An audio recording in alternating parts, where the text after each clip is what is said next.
تعال اقول لك ازاي تعمل احلى بانكيك بالفراوله ممكن تدخلها في الدايت بتاعك. اول حاجه هنجيب بيضتين هنضربهم كده وننزلهم عندنا في الكبه، وبعد كده هنجيب 100 جرام من الفراوله، حط سكوب واي بروتين، ممكن تحط باي فليفر انت بتحبه. انا بحب الشوكولاته فهحط سكوب من بروتين شركه اون، وده عموما من افضل انواع البروتين اللي انا شخصيا بستخدمها. ممكن تاخده من اي فيت، ممكن تاخد برده كود خصم سي ماجد 5. بعد كده هحط معلقتين سكر دايت، بعد كده هحط كيس فانيليا ونص معلقه بيكنج باودر، هنحطهم كلهم في الخلاط او في الكبه. بعد كده هنضربهم.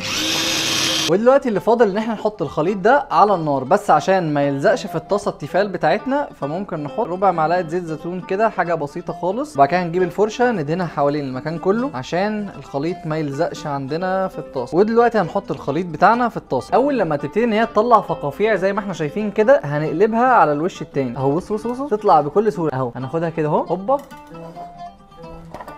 يا سلام. ده مش حروقه بقى، ده السواد ده بتاع ايه؟ بتاع الواي بروتين اللي هو الشوكليت اللي انا حاطه. لو كنت حطيت مثلا نوع فانيليا تاني او حاجه هتلاقيها طالعه بيضه كده وشكلها حلو. فهناخدها بقى ونسيبها كمان 3 4 دقايق كده على النار. لا تقلقوا، وهي طالعه كده ايه، بصوا زي ما انتم شايفين كده، والله العظيم شيء. وهنبتدي ان احنا نقطعها ونحط الفراوله نزوق بيها الطبق. هنيجي بقى ندوق حته كده من الفراوله ونحط عليها البانكيك بتاعنا، هو لسه سخن كده مع الفراولايه.